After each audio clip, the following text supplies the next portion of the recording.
तो क्रिप्टो की दुनिया में आजकल एक बहुत बड़ा बदलाव देखने को मिल रहा है। एक ऐसा बदलाव जो पूरे सिस्टम को हिला रहा है। सेंट्रलाइज्ड एक्सचेंजों से डिसेंट्रलाइज्ड एक्सचेंजों की तरफ एक बड़ी शिफ्ट हो रही है। पर ऐसा हो क्यों रहा है? चलिए आज इसी को समझते हैं।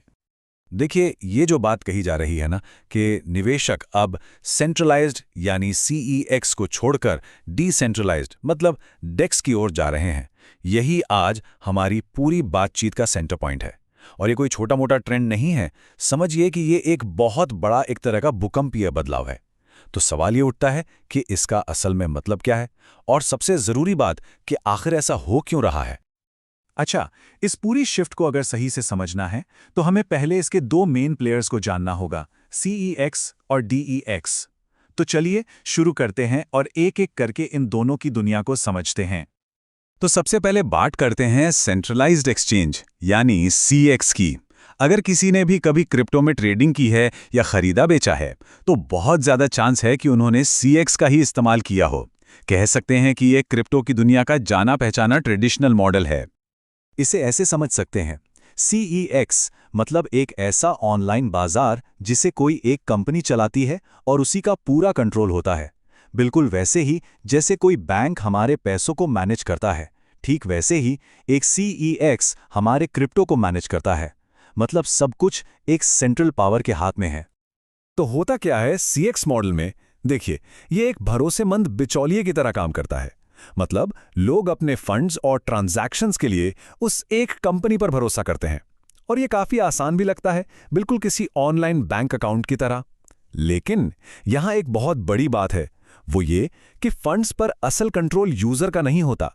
वो फंड्स कंपनी के प्राइवेट लेजर में यानी उनके अपने बही खाते में रखे होते हैं, जिसे सिर्फ और सिर्फ वही कंपनी देख सकती है और कंट्रोल कर सकती है। चलिए अब सिक्के का दूसरा पहलू देखते हैं। बात करते हैं डिसेंट्रलाइज्ड एक्सचेंज यानी DEX की।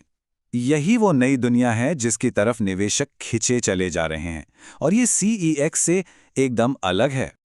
यहां सबसे बड़ा फर्क है नो मिडलमैन, मतलब कोई कंपनी नहीं, कोई बॉस नहीं। डेक्स एक पीयर टू पीयर बाजार है जो खरीदारों और बेचने वालों को सीधे डायरेक्ट एक दूसरे से जोड़ता है, बिल्कुल एक डिजिटल किसान बाजार की तरह। तो ये काम कैसे करता है? देखिए, यहां कोई सेंट्रल अथॉरिटी तो है नहीं। इसका मतलब यूजर्स अपने फंड्स पर पूरा कंट्रोल रखते हैं। वो उनके अपने प्राइवेट वॉलेट में होते हैं। सारे के सारे लेन देन एक पब्लिक ब्लॉकचेन पर रिकॉर्ड होते हैं। मतलब एक ऐसा डिजिटल बही खाता जिसे कोई भी देख सकता है। इससे पूरी ट्रांसपेरेंसी बनी रहती है। और ये पूरा सिस्टम चलता है ऑटोमेटेड कोड पर, जिन्हें हम स्मार्ट कॉन्ट्रैक्ट्स कहते हैं। ये कोड बिना किसी इंसानी दखल के लेन देन को सुरक्षित तरीके से पूरा कर देते हैं। तो अब जब CX और DEX के बीच का फर्क साफ हो गया है, तो चलिए उस बड़े सवाल पर वापस लौटते हैं कि आखिर ये जो शिफ्ट हो रहा है, ये इतना जरूरी क्यों है, इतना बड़ा क्यों माना जा रहा है? ये जो फर्क है ना, ये सिर्फ टेक्नोलॉजी का नहीं है, ये फर्क है कंट्रोल का और भरोसे का। सोचिए, CEX में भरोसा एक कंपनी पर किया जाता है, जबकि डेक्स में भरोसा कोड पर किया जाता है।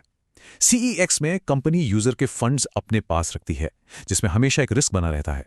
दूसरी तरफ डेक्स में फंड्स हमेशा यूजर के अपने कंट्रोल में होते हैं, और यही तो सबसे बड़ा क्रांतिकारी अंतर है। तो जब कहा जाता है कि क्रिप्टो की दुनिया में तेजी से बदलाव आ रहा है, तो असल में इसी बदलाव की बात हो रही है। ये सिर्फ एक नया प्लेटफॉर्म चुनने जैसा नहीं है, नहीं, ये डिजिटल एसेट्स के साथ इंटरैक्ट करने की पूरी फिलॉसफी को अपनाने जैसा है।